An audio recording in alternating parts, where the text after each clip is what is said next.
India ఇక నుంచి భారత్ కాబోతుందా? వచ్చే పార్లమెంట్ స్పెషల్ సెషన్స్ లో ఈ బిల్లు ఉండబోతుందా అంటే అవుననే తెలుస్తుంది. అసలు ఇండియా పేరును భారత్ గా ఎందుకు మార్చాల్సి వస్తుంది? 75 ఏళ్లుగా దేశం పేరు మార్పుపై లేని ఆలోచన ఇప్పుడు కేంద్ర ప్రభుత్వానికి ఎందుకు వచ్చింది? ఆ కూటమి ఇండియా అని నామకరణం చేసుకున్నందుకేనా, లేక దేశం యొక్క సాంస్కృతిక పునరుజ్జీవనానికి దేశ సాంప్రదాయాలు ప్రతిబింబించేదిగా ఉంటుందని మారుస్తుందా? అసలు ఇండియా అంటే ఏంటి, భారత్ అంటే వచ్చేది ఏంటి, ఈ రెండింటికి మధ్య ఉన్న వ్యత్యాసం ఏంటి? భారత్ మాతాకి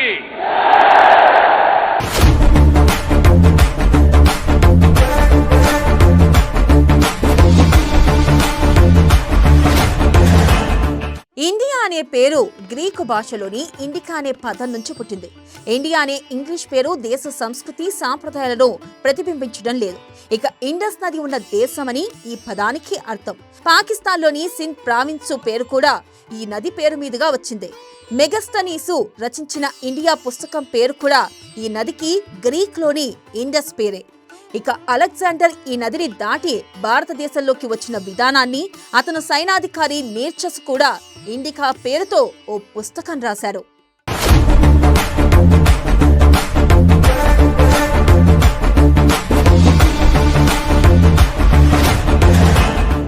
ఇక మరోవైపు ఇండియా పేరును భారత్ గా మార్చాలన్న డిమాండ్ ఎప్పటి నుంచో ఉంది. ఇండియా అనే పదం బ్రిటిషర్స్ పెట్టి వెళ్ళిందని కొంతమంది జాతీయవాదులు చెబుతూ ఉంటారు. వాస్తవానికి భారతదేశానికి అనేక పేర్లు ఉన్నాయి. ఎన్నో పేర్లను ప్రస్తావించినప్పటికీ ఇండియా అనే పదం స్వదేశ చరిత్ర పుస్తకాల్లో స్వదేశ చరిత్రకారులు పేర్కొనలేదు. ప్రపంచంలో ఏ దేశానికి సరితూగనంత వయసు ఉన్న దేశం భారతదేశం.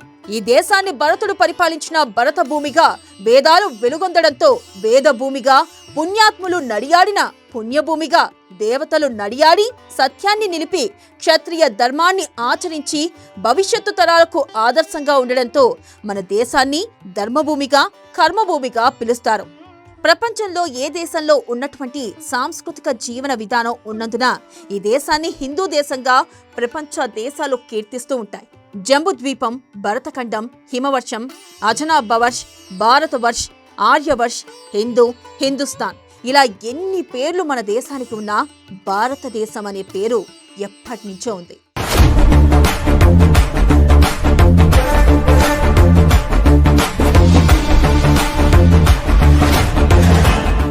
గవర్నమెంట్ ఆఫ్ ఇండియా అనేది ప్రపంచ దేశాలకు, దేశ ప్రజలకు తెలిసిన పేరును 75 ఏళ్ల తర్వాత ఎందుకు మార్చాలి అనే ఆలోచనలు వస్తున్నాయి. మార్పు చేయాలనే ఆలోచనను ఎందుకు కేంద్రం గట్టిగా పట్టుకుని కూర్చుంది?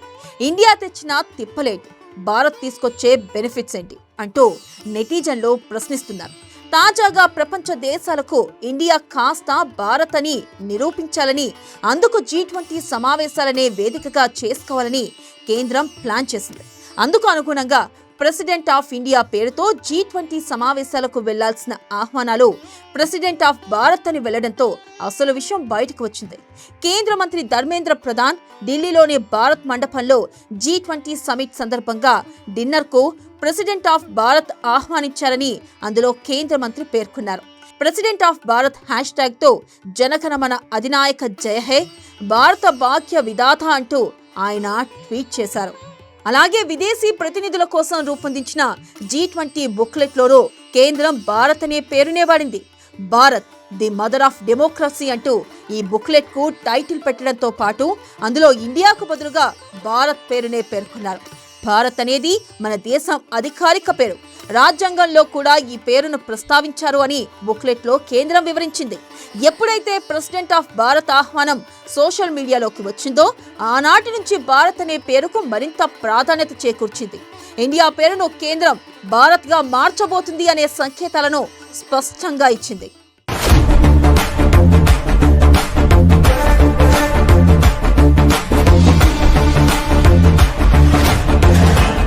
ఇక భారత్ గా మార్చడం వెనుక కేంద్రంలోని ఎన్డీఏ సర్కార్ కు బిగ్ ప్లాన్ ఉన్నట్లు తెలుస్తుంది. ఇటీవలి కాలంలో ఎన్డీఏ వ్యతిరేక పార్టీలన్నీ కలిసి విపక్ష పార్టీల అధినేతల సమక్షంలో ఓ కూటమిని ఏర్పాటు చేసుకున్నాయి. ఆ టీంకు ఇండియాగా పేరు పెట్టుకున్నాయి. Indian national development inclusive alliance నామకరణం చేసుకున్నాయి. ఇక 2024 లోక్సభ ఎన్నికల్లో ఉమ్మడిగా పోటీ చేసి బీజేపీ ప్రభుత్వాన్ని గద్దెదించేందుకు ఈ ఇండియా కూటమి ఏర్పడింది. ఇందులో 26 పార్టీలు ఉన్నాయి. అయితే దేశానికి ఇప్పటికే ఇండియా అని పేరు ఉండడం, అటు విపక్షాల పార్టీల కూటమి కూడా ఇండియా అని పేరు ఉండడం తీవ్ర చర్చలకు దారితీసింది. దేశభక్తి భావజాలం కలిగిన వాళ్లను తమ వైపు తిప్పుకునే యోచనకు ఇండియా కూటమి ప్లాన్ చేసింది. అంతా సజావుగానే ఉందనుకునే సమయానికి దేశానికి ఉన్నటువంటి ఇండియా పేరును మార్పు చేయడానికి కేంద్రం శ్రీకారం చుట్టడంతో అటు విపక్షాల కూటమికి నీళ్లు మింగుడు పడడం లేదు. బీజేపీ సర్కార్ కావాలనే చేస్తుందంటూ విమర్శలు గుప్పిస్తున్నాయి.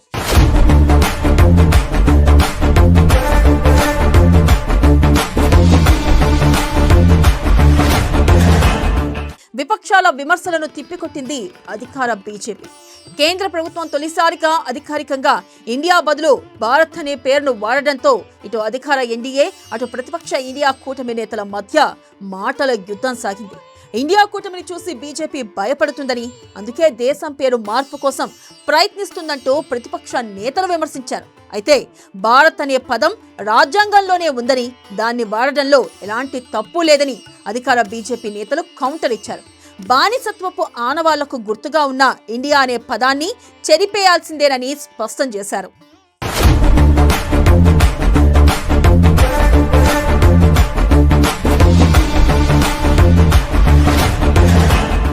ఇక 1947 ఆగస్టు 15న దేశానికి స్వాతంత్రం వచ్చింది. దేశాన్ని ఏ పేరుతో పిలవాలన్న అంశాన్ని రాజ్యాంగంలోని ఆర్టికల్ 1లో స్పష్టంగా పేర్కొన్నారు. ఆర్టికల్ 1 డ్రాఫ్ట్ను కాన్స్టిట్యూయెంట్ అసెంబ్లీ 1949 సెప్టెంబర్ 18న ఆమోదించింది. దేశం పేరుపై చర్చ సందర్భంగా భారత్, హిందుస్థాన్, హింద్, భారత్ భూమి, భారత్ వర్ష్ వంటి పేర్లతో డ్రాఫ్టింగ్ కమిటీ సభ్యుల సూచనలు చేశారు. కమిటీలోని కొందరు సభ్యులు భారత్ అనే పేరుకు, ఇతర సభ్యులు ఇండియా అనే పేరు పెట్టేందుకు మొగ్గు చూపారు. దీంతో ఆర్టికల్ 1లో ఇండియా అంటే భారత్, రాష్ట్రాల సమైక్యగా ఉంటుంది అన్న ప్రకటనకు కాన్స్టిట్యూయెంట్ అసెంబ్లీ ఆమోదం తెలిపింది. మన దేశాన్ని అధికారికంగా ఏ పేరుతో పిలవాలన్న దానికి సంబంధించి రాజ్యాంగంలోని ఏకైక వివరణ మాత్రం ఇదే.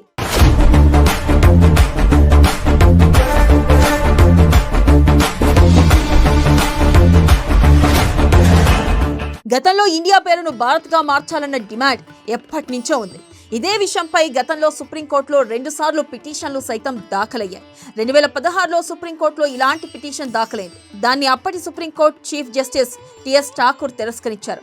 దేశాన్ని ఇండియా అని పిలవాలనా లేదంటే భారత్ అని పిలవాలనా అన్నది నిర్ణయించుకునే హక్కు ప్రతి భారతీయుడికి ఉంది. ఒక పౌరుడు దేశాన్ని ఏ పేరుతో పిలవాలన్నది సుప్రీంకోర్టు నిర్ణయించలేదు అంటూ సిజేఐ ఠాకూర్ వ్యాఖ్యానించారు. 2020లో ఓ వ్యాపారవేత్త సుప్రీంకోర్టులో పిటిషన్ దాఖలు చేశారు. రాజ్యాంగంలోని ఆర్టికల్ 1ని సవరించి దేశం పేరును భారత్గా మార్చాలని కోరుతూ సుప్రీంకోర్టులో పిటిషన్ వేశారు.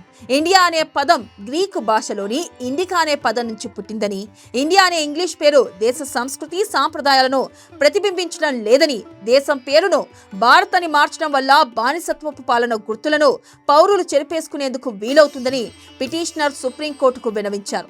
ఇండియా పేరును భారత్ గా మార్చడం ద్వారా మన పూర్వీకులు ప్రాణాలొడ్డి సాధించిన స్వాతంత్రానికి న్యాయం చేసినట్లు అవుతుందన్నారు. అయితే ఈ పిటిషన్ను అప్పటి supreme court chief justice Sharad Bobde bench కొట్టేసింది.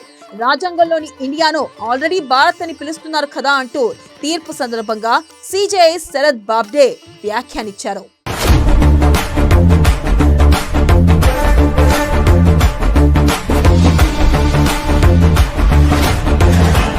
ఇక ఇదిలా ఉంటే తాజాగా ఇండియాకు బదులుగా భారత్ అనే పేరును కేంద్ర ప్రభుత్వం మరోసారి అధికారికంగా వాడింది. ప్రధాని మోదీ ఇండోనేషియాలో ఏషియన్ సదస్సుకు వెళ్లారు.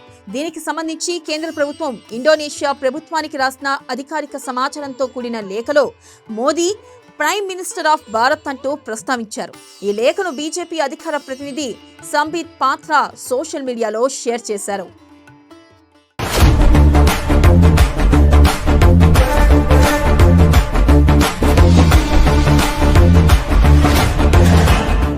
భారత్ పేరు ఇవాటిది కాదు, అత్యంత జనాదరణ పొందిన పదం భారత్. పురాణ యుగంలో భరత్ పేరుతో ఎందరో వ్యక్తులు ఉండేవారు. దుష్యంతుడి కొడుకుతో పాటు దశరథ పుత్రుడు భరతుడు కూడా ప్రముఖుడే. ఆయన రాముడి పాదుకులతోనే పాలించాడు. నాట్య శాస్త్రంలో భరతముని వీరిలో ఒకరు. ఒక రాజర్షి భరత్ ప్రస్తావన కూడా ఉంది. ఆయన పేరుతో ప్రసిద్ధి చెందిన జాతీయాలు కూడా ఉన్నాయి. ఇక మగధ రాజ్యంలో ఇంద్రద్యుమ్నుడి సభలో కూడా ఒక భరత ఋషి ఉండేవారు. పద్మ పురాణంలో క్రూరుడైన భరత్ అనే బ్రాహ్మణుడి ప్రస్తావన ఉంది. దుష్యంతుడు కొడుకు భరత్ పేరునే భారత్ అనే పేరు వచ్చిందని ఐతరేయ బ్రాహ్మణంలో కూడా ఉంది. ఈ గ్రంథంలోని వివరాల ప్రకారం భరతుడు అనే చక్రవర్తి నలువైపులా ఉన్న భూభాగాన్ని సొంతం చేసుకుని విశాల సామ్రాజ్యం స్థాపించాడు. అశ్వమేధ యజ్ఞం చేశాడు. అందుకే ఆయన రాజ్యానికి భారత్ వర్ష్ అనే పేరు వచ్చింది. ఇక మత్స్య పురాణంలో మనువుని ప్రజలకు జన్మనిచ్చిన వరుడు అని, వారి పోషణ చూసుకోవడం వల్ల భరత్ అని చెప్పారు. ఇక ఆయన పాలించిన భూభాగాన్ని భారత్ వర్ష్ అన్నారు. మనకు తెలిసిన మహాభారతం సుమారు 2500 ఏళ్ల క్రితమే జరిగింది. కౌరవులు పాండవుల మధ్య మహాభారత సంగ్రామం జరిగింది. అలా అనడానికి కారణం ఆ యుద్ధంలో భారత భౌగోళిక సరిహద్దుల్లో వచ్చే దాదాపు అన్ని సామ్రాజ్యాలు పాల్గొన్నాయి. అందుకే దానిని మహాభారత్ అన్నారు.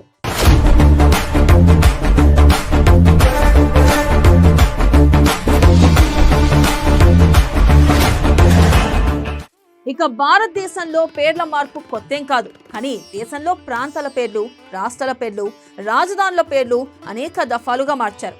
బెంగళూరు పేరును బెంగళూరుగా, బొంబాయిని ముంబాయిగా, కలకత్తా నుండి కోల్కతాగా, మద్రాసును చెన్నైగా మార్చడం జరిగింది. ఇటీవలి కాలంలో హర్యానాలోని గుర్గావ్ గురుగ్రామ్గా, యూపీలోని అలహాబాద్ ప్రయాగ్రాజ్ గా మార్చారు. ఇక ఒరిస్సాగా ఒడిషాగా కూడా మార్చబడింది. ఇప్పుడు దేశం పేరు మార్పుకు వచ్చింది.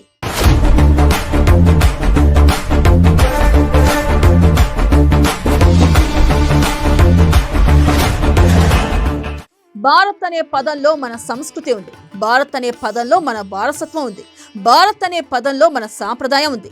భారత్ అనే పదంలో అమ్మ భరతమాతను స్మరించుకునే సందర్భం ఉంది. భారత్ అనే పదంలో ఋషి పుంగవుల జీవన విధానం, అందించిన జ్ఞానం ఉంది.